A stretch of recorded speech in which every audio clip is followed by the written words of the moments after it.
चलिए बच्चों, question number 5 अच्छे तरीके से हो जाने के बाद अब हम शुरुआत करेंगे क्वेश्चन नंबर 6 की रेशियो एनालिसिस में। तो देखिए आपकी स्क्रीन पे आ जाता है question number 6। This is a very very simple question, looks very good.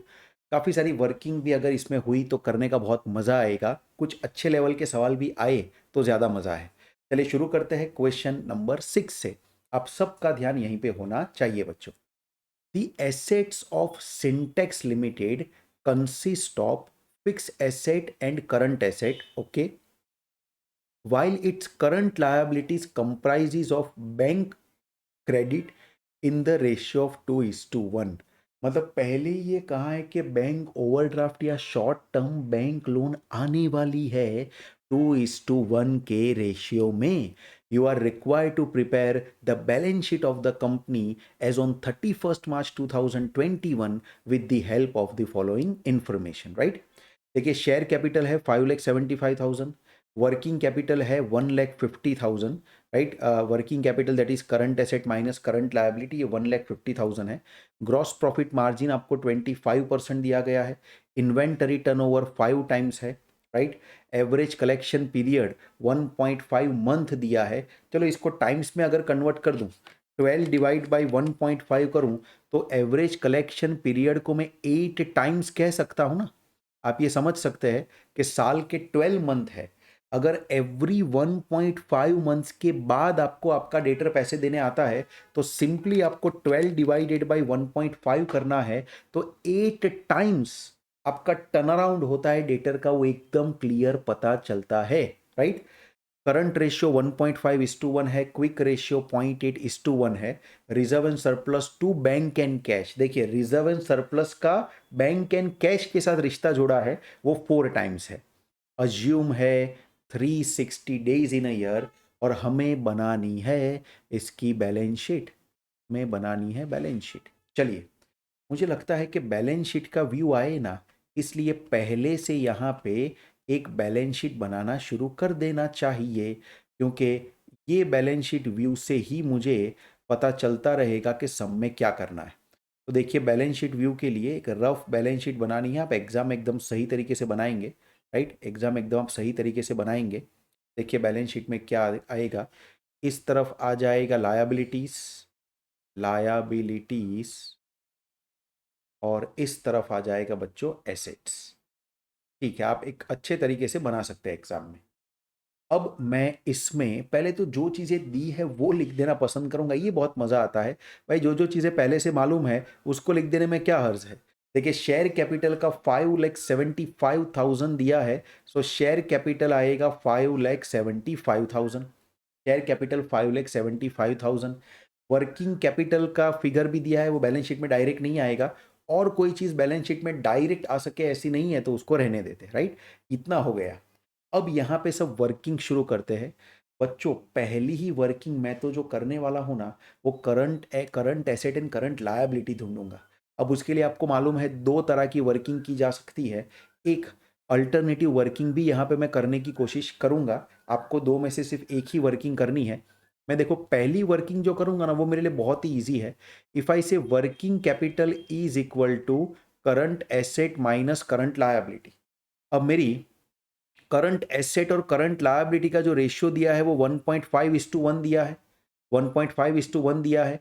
तो मैं इसको ऐसे कह सकता हूं ना बच्चों, ध्यान देना, working capital is equal to, working capital is equal to, या देखो मैं इसको यहां पे लिखूं ऐसा, can I say my current asset is equal to 1.5 into current liability. अगर आप रेशियो का फॉर्मूला लिखेंगे, current asset upon current liability is equal to 1.5, अगर आप ऐसा लिखेंगे current asset upon current liability is equal to 1.5, तो current asset is equal to 1.5 into current liability आएगी। वो आप यहाँ पे लिख सकते हो, जैसे करंट एसेट की जगह पे आप 1.5 इंटू करंट लायबिलिटी लिख दो एंड माइनस करंट लायबिलिटी कर दो। इसको तो व्हाइट कलर से लिखना है हमें, ध्यान देना, कलर मेंटेन रखूंगा। तो इसको मैं लिख सकता हूं 1.5 current liability minus current liability.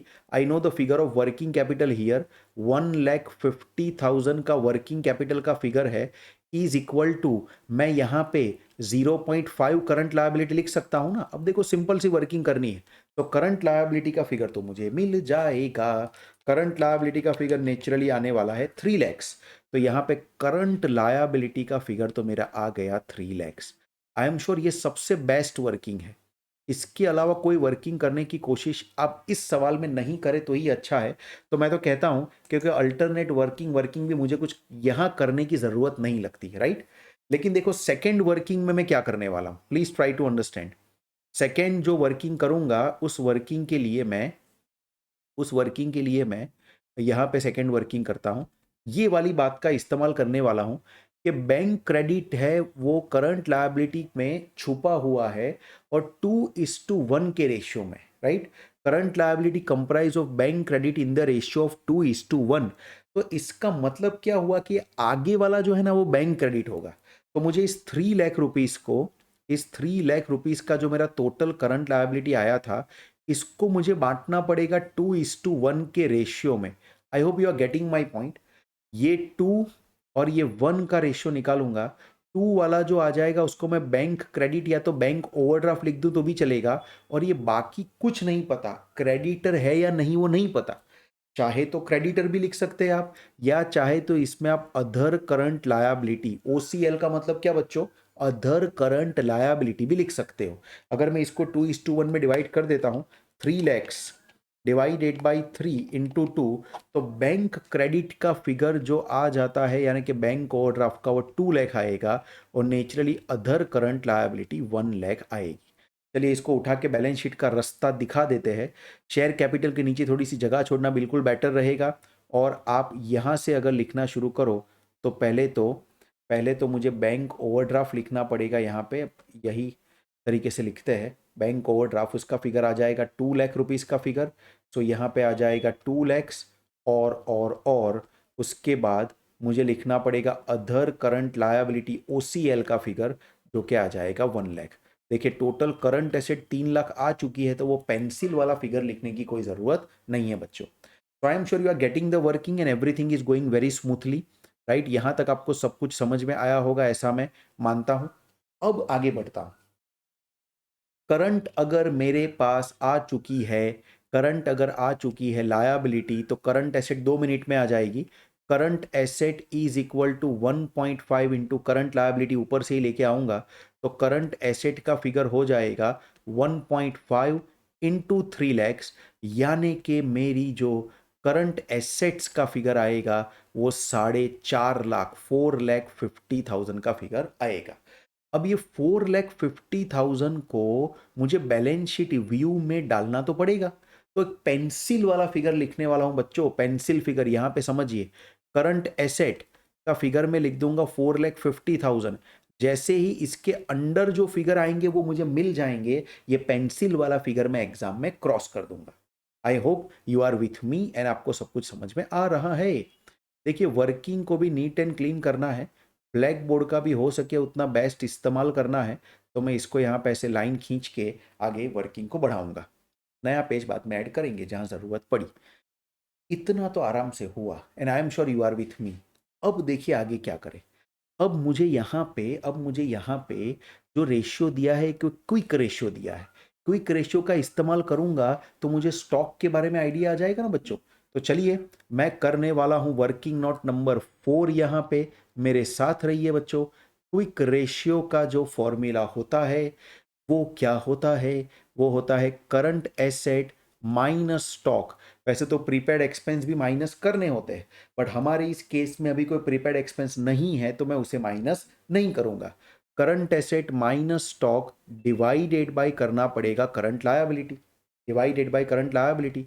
तो देखिए बच्चों क्विक रेशियो में हमारा 0.8 आ जाएगा, is equal to current asset already आ चुकी है 4,50,000 रुपीज की, उसमें से माइनस करना पड़ेगा स्टॉक का figure and divided by current liability का जो फिगर आएगा, करंट लायबिलिटी का जो फिगर आएगा वो बच्चों आ जाएगा 3 lakh rupees, right. Current liability अपनी 3 लैक्स आई थी, वर्किंग नोट नंबर 1 देखिए। अब जरा इसे सॉल्व करूँ ना तो मुझे स्टॉक का फिगर एकदम आसानी से मिल जाएगा। देखिए बच्चों कैसे मिलेगा, 3 लाख इंटू 0.8, राइट, माइनस अगर कर दूं मैं, यानी कि ये 4,50,000 में से माइनस होने वाला है 2,40,000। आई होप यू अंडरस्टैंड दिस। और इसको माइनस करो तो आंसर आ जाएगा 4,50,000, 2,40,000। The stock figure is the stock figure is 2,10,000। The stock figure is 2,10,000। तो देखिए बच्चों, ये आपका स्टॉक का फिगर आ जाता है 2,10,000। कितना इजी था। तो ये जो हमने लिखा यहाँ पे, ये जो हमने पेपर पे वाला लिखा था, मतलब पेंसिल फिगर लिखा था, उसी के नीचे जाके मैं करंट एसेट में स्टॉक हमें मिल चुका है ऐसा लिखूंगा। अभी तक पूरा क्लियर नहीं हुआ है, लेकिन स्टॉक का फिगर तो मिल गया 2,10,000। तो मेरे बच्चों, मैं पेंसिल फिगर के नीचे जाके स्टॉक का फिगर लेके आ गया 2,10,000। धीरे धीरे तो धीरे धीरे सही, लेकिन आपकी गाड़ी आगे बढ़ रही है, ये देखना बहुत जरूरी है। राइट। इन सब क्वेश्चन में धीरे धीरे वर्किंग करते जाओ। आप वर्किंग करते जाएंगे, प्रैक्टिस करते जाएंगे, तो आपकी स्पीड ऑटोमेटिक फिर बढ़नी है। राइट। बट स्टार्टिंग से जल्दबाजी करेंगे तो कहीं ना कहीं आप सवाल में खो जाएंगे, ऐसा भी शायद हो सकता है बच्चों। राइट। तो मैं चाहता हूं कि धीरे धीरे तो धीरे धीरे सही, लेकिन आपकी गाड़ी कांस्टेंट स्पीड में आगे बढ़नी चाहिए। That is what I want. चलिए, हो गया क्विक रेशियो। क्विक रेशियो के बाद अभी भी इसके अंदर डेटर वगैरह मालूम नहीं है, लेकिन मेरे पास एक फिगर जो है, ये एवरेज कलेक्शन पीरियड का फिगर है। क्या उससे कुछ काम हो सकता है? देखिए, मेरे पास अभी भी यहाँ पे कहीं पे भी सेल्स का फिगर भी नहीं है। राइट। सेल्स का फिगर भी नहीं है। तो कैसे अब इसके आगे वर्किंग की जाए, इस चीज़ को हमें अच्छे तरीके से समझना पड़ेगा। ग्रॉस मार्जिन दिया है 25%, क्या इसका कुछ इस्तेमाल हो सकता है? ग्रॉस मार्जिन 25%, लेकिन सेल्स मेरे पास नहीं है, तो इस्तेमाल नहीं हो सकता। करंट रेशियो दिया है, उसे करंट लायबिलिटी मिल गई है, ये भी हो गया। क्विक रेशियो का भी इस्तेमाल जो करना था कर लिया हमने। क्विक लायबिलिटी तो हमें पता ही थी। Reserve and surplus to bank, इसके बारे में भी अभी कुछ नहीं कर सकते। तो ऊपर की लाइन पढ़ते हैं, ऊपर की लाइन से अगर हमें कहीं आइडिया आए, वर्किंग कैपिटल 1,50,000, ये भी क्लियर हो ही जाता है। इन्वेंटरी टर्नओवर रेशियो, इसका भी इस्तेमाल करूंगा। देखो, इन्वेंटरी हमारे पास आ चुकी है ना बच्चों, तो इन्वेंटरी टर्नओवर रेशियो का इस्तेमाल करके नेक्स्ट वर्किंग चालू करते हैं। देखिए, फिफ्थ वर्किंग करूंगा, आइडिया आता है, कोई चीज पकड़ में आ जाती है, फिर काम चलता है। Inventory turnover ratio is equal to होता है cost of goods sold divided by, देखो एवरेज स्टॉक तो इस बार नहीं कर सकता क्योंकि मेरे पास सिर्फ क्लोजिंग स्टॉक की डिटेल है। तो इंस्टेड ऑफ एवरेज स्टॉक मैं सिर्फ लिख दूंगा क्लोजिंग स्टॉक। इसको सॉल्व अगर मैं करूं, इन्वेंटरी टर्नओवर रेशियो जो मुझे यहाँ पे दिया गया था वो 5 टाइम्स था, तो 5 लिखूंगा। कॉस्ट ऑफ गुड्स सोल्ड का फिगर नेचुरली मुझे मालूम नहीं है, लेकिन स्टॉक का फिगर तो मुझे मालूम है ना बच्चों, वो आ चुका है 2,10,000। सीधा इसका इस्तेमाल किया और मुझे मिल गया है कॉस्ट ऑफ गुड्स सोल्ड का figure, that is 2,10,000 into 5, that gives me 10,50,000। That gives me 10,50,000। तो देखिए बच्चों, मेरा कॉस्ट ऑफ गुड्स सोल्ड का फिगर तो आ गया है 10,50,000। इससे सेल्स लाना क्या कोई बड़ी बात है क्या? सीधा ग्रॉस मार्जिन को ऐड कर देंगे, इसको बैलेंस शीट में खैर कहीं लिखना नहीं है। तो सिक्स्थ वर्किंग में अगर मैं सेल्स का फिगर लाना चाहता हूं तो क्या करूंगा? कॉस्ट ऑफ गुड्स सोल्ड के फिगर में मैं ऐड कर दूंगा ग्रॉस प्रॉफिट। राइट। अब 10,50,000 है। एक बात बहुत ही इंपॉर्टेंट मैं करना चाहता हूं, ये जो ग्रॉस प्रॉफिट मार्जिन होता है वो सेल्स पे होता है, सेल्स पे होता है। और ये कॉस्ट के ऊपर गिनती करनी है हमें। तो कॉस्ट के ऊपर गिनती करने के लिए, कॉस्ट के ऊपर गिनती करने के लिए हमें क्या करना पड़ेगा? कॉस्ट के ऊपर 33 1/3% को ऐड करना पड़ेगा। आप मेरी बात अगर समझ रहे हो, 33 1/3% ऑन कॉस्ट मुझे ये ऐड करना पड़ेगा। या यूं मानना पड़ेगा कि ये जो हमारा कॉस्ट ऑफ गुड्स सोल्ड का फिगर है वो 75% के बराबर है। सेल्स अगर 100 रुपये का मान लिया जाए, please listen to me carefully, 11th 12th की बात चल रही है, बेसिक मैथ है। अगर सेल्स को 100 रुपीज मान लिया जाए, जीपी उसका 25% यानी कि 25 रुपीज आएगा। 100 माइनस 25, तो मेरा कॉस्ट ऑफ गुड्स सोल्ड का फिगर 75 आना चाहिए कि नहीं? तो मैं कॉस्ट ऑफ गुड सोल्ड को 75% भी मान सकता हूँ, या मैं इसके ऊपर 33 1/3% प्रॉफिट भी चढ़ा सकता हूँ, जो कि 3,50,000 का प्रॉफिट आएगा। I hope you are with me. GP का जो फिगर आएगा वो 3,50,000 आएगा, और इन दोनों को ऐड करके जो आपका सेल्स का फिगर आएगा वो 14 लाख है। तो प्लीज, जिसने डायरेक्ट इसमें 25% ऐड कर दिया ना, वो गया काम से, राइट, वो गया काम से। आपको ध्यान रखना था कि जो जीपी का रेट होता है वो सेल्स पे होता है, और हमें कॉस्ट पे उसे ऐड करना है। तो सेल्स पे जो 25% फिगर होता है वही कॉस्ट पे हो जाता है 33 1/3%।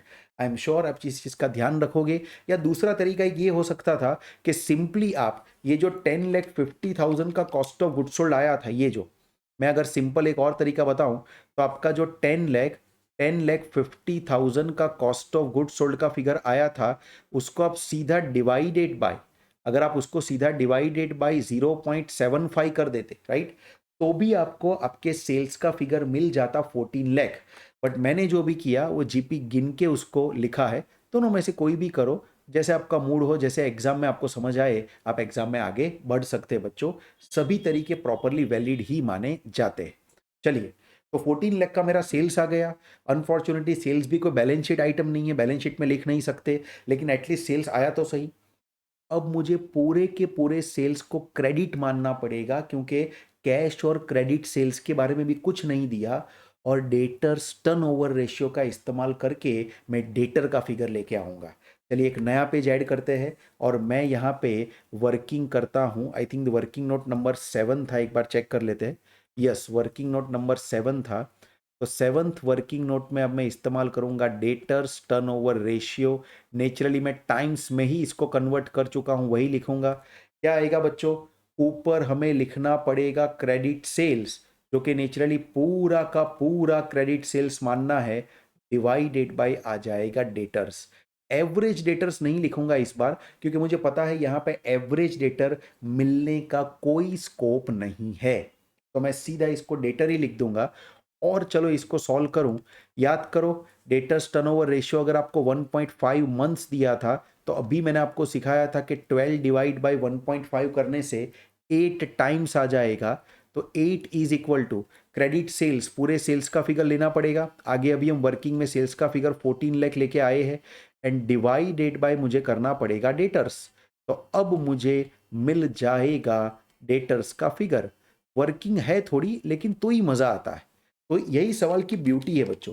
14 लाख डिवाइड बाई 8, डेटर का फिगर अच्छा खासा राउंड फिगर आता है 1,75,000। देखिए आराम से आ गया डेटर का फिगर 175। चलो ना बैलेंस शीट में चल के उसे लिख देते हैं। तो पेंसिल फिगर के अंदर का एक दूसरा राज खुल गया कि डेटर का जो बैलेंस हमें लेना है वो है 1,75,000। अब देखो बच्चों, ज़्यादा टेंशन नहीं लेना। तीसरा जो एसेट होगा बैलेंसिंग गैप, वो कैश का ही होगा। तो बैलेंसिंग गैप को एक बार मैं ऑरेंज कलर से लिखता हूँ कैश, आप समझ जाइए वो बैलेंसिंग गैप है। 2,10,000 प्लस 1,75,000 माइनस 4,50,000, यानी जो बैलेंसिंग गैप आया है 65,000 का गैप आया है। इसके ब्रैकेट में आप चाहे तो लिख सकते हो एग्जाम में भी कि ये बैलेंसिंग गैप है, राइट। ये आपका 65,000 आया। क्या अब ये करंट एसेट के पेंसिल फिगर को लिखे रखने की कोई ज़रूरत है? नो। तो करंट एसेट का ये पेंसिल फिगर उड़ा दो यहाँ से। ये 4,50,000 की अब हमें कोई भी ज़रूरत नहीं है बच्चों, कोई भी ज़रूरत नहीं है। तो देखिए, स्टॉक आ गया, डेटर्स आ गया, कैश आ गया, तीनों तीन चीज़ें आ गई है। अब किस चीज़ का यूज़ करें, मेरी ध्यान में ही है। इसका इस्तेमाल करेंगे हम reserve and surplus to bank and cash का। वर्किंग में आगे बढ़ते हैं, और इसका इस्तेमाल करके रिजर्व एंड सरप्लस का फिगर लेके आते हैं। वर्किंग नोट नंबर 8 करते हैं। देखिए उसमें क्या है, reserves and surplus to bank and cash. मैं अभी शॉर्ट में लिखता हूँ, आप पूरा लिखिए। क्या बनेगा इसका फॉर्मूला? इसका फॉर्मूला नेचुरली ऊपर की साइड पे जो आएगा वो आएगा रिजर्व एंड सरप्लस, राइट। ऊपर की साइड पे जो आएगा वो आएगा रिजर्व एंड सरप्लस, और नीचे की साइड पे जो आएगा वो आएगा बैंक एंड कैश बैलेंस। आप कैश लिखो, बैंक एंड कैश लिखो, सब चलता है, राइट। मैंने मैं जानता हूँ कि मैंने लिखा बैलेंस शीट में कैश बैलेंस है, पर दोनों सेम ही है। चलिए, ये आपको 4 टाइम्स दिया गया है, तो 4 times is equal to reserve and surplus. बोलो कैश बैलेंस हम कितना लेके आए थे अभी बैलेंसिंग गैप से, तो 65,000 का बैलेंस लेके आए थे, तो यहाँ पे मुझे लिखना पड़ेगा 65,000, और इससे मुझे मेरा रिजर्व एंड सरप्लस का फिगर मिल जाएगा 2,60,000 का रिजर्व एंड सरप्लस का फिगर आता है।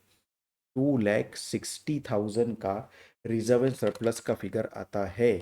एक बार इसे चेक कर लेंगे, परफेक्ट है। चलो चलते हैं बैलेंस शीट में और लिखते हैं यहाँ नीचे रिजर्व एंड सरप्लस का फिगर, और वो आ जाएगा 2,60,000 का फिगर। देखिए, रिजर्व एंड सरप्लस भी अच्छे तरीके से आ गया, सब कुछ प्रॉपर तरीके से यहाँ पे हो रहा है ऐसा लग रहा है। अब लायबिलिटी साइड पे कुछ मिलने से रहा, कुछ है ही नहीं। एसेट साइड पे दो चीज़ें थी, आप जानते थे। एसेट साइड के ऊपर एक तो फिक्स एसेट थी और एक करंट एसेट थी। करंट एसेट के सभी फिगर्स हमने लिख दिए हैं। अब करना क्या है, टोटल करो बैलेंस शीट का, और एक दूसरा बैलेंसिंग गैप निकलेगा जिसे हम फिक्स एसेट का गैप कहेंगे। चलिए टोटल करते हैं बैलेंस शीट का, देखते हैं टोटल लायबिलिटी साइड पे क्या आता है। बच्चों पता चलता है बैलेंस शीट व्यू क्यों ज़रूरी है। बैलेंस शीट व्यू अगर आप नहीं देखोगे ना, तो आपको ऐसा लगेगा कि अभी कोई ना कोई वर्किंग करना बाकी है, बट एक्चुअली ऐसा नहीं है, सभी इंफॉर्मेशन का यूज़ हम कर चुके हैं। तो इसका जो टोटल आ रहा है बच्चों, वो है 11,35,000 का टोटल आ रहा है बैलेंस शीट का। थोड़ा नीचे लिख रहा हूँ, आई होप आप समझ जाएंगे। यहाँ पे भी 11,35,000 का टोटल आ रहा है, और 11,35,000 में से मैं 2,10,000, 1,75,000 एंड 65,000 माइनस करूंगा, तो मुझे एक बैलेंसिंग गैप मिलेगा फिक्स एसेट का, जो है 6,85,000। और ये मेरे प्यारो एक वापिस बैलेंसिंग गैप आया है, ऐसा करके मैं जा रहा। तो आपको पता होना चाहिए कि कब कौन सा बैलेंसिंग गैप आ रहा है और कब आप उसको वर्किंग से गिन के लिख रहे हो। एक अच्छा सा, काफ़ी अच्छे लेवल का एक समझो बड़ा सा सवाल हमने यहाँ पे सॉल्व किया। काफ़ी सारी वर्किंग इसके अंदर थी, अगर आप देखें तो काफ़ी सारी चीज़ें इसके अंदर आपको करनी पड़ी, लेकिन फिर भी सवाल एकदम ही कुछ सीखा जाए, कुछ मज़ा आए, राइट, थोड़ा माइंड का डेवलपमेंट हो, उस लेवल का क्वेश्चन था। सो आई एम श्योर हर एक वर्किंग आपको अच्छे तरीके से समझ में आई है। आप वीडियो को पॉज करके यही सब सवाल आपकी नोटबुक में गिनते जा रहे हैं, ऐसा भी मैं मानता हूँ। बच्चों ये था हमारा क्वेश्चन नंबर 6 आपके लिए।